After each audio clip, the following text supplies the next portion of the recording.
By caste you are Velama, upper caste or dominant caste.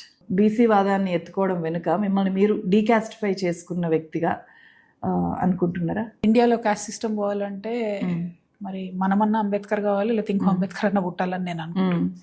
ఇంత తొందరగా పోదు.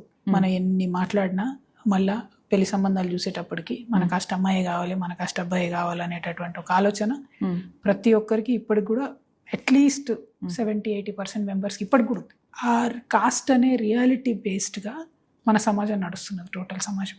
బీసీ వాదం అనేటటువంటిది దళిత్కి సంబంధించి అనేక ఇష్యూని టేకప్ చేయడం అన్నది నేను మాటల్లో చేయలేదు, చేతల్లో చేశాను. ఎప్పటి నుండి చేశా? తెలంగాణ జాగృతి పెట్టినప్పటి నుండి ఇప్పటి వరకు 80-85% బీసీలే ఉంటారు మా దగ్గర. అది బై డిఫాల్ట్ జరిగింది. నేను ఎలా వచ్చింది మీకు? అంటే నేను ఎప్పుడైనా గ్రాస్ రూట్స్కి వెళ్ళి పనిచేశానండి. గ్రాస్ రూట్స్కి వెళ్ళి పనిచేసాను.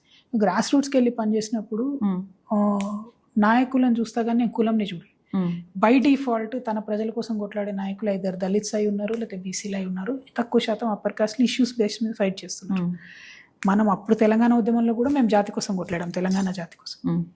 సో ఒక మాదిగ జాతి కోసమో, ఒక మాల జాతి కోసమో, ఒక వడ్డర జాతి కోసమో, ఒక యాదవ్ జాతి కోసమో కొట్లాడే వాళ్ళు ఆటోమేటిక్గా మేము అట్రాక్ట్ అయ్యాం.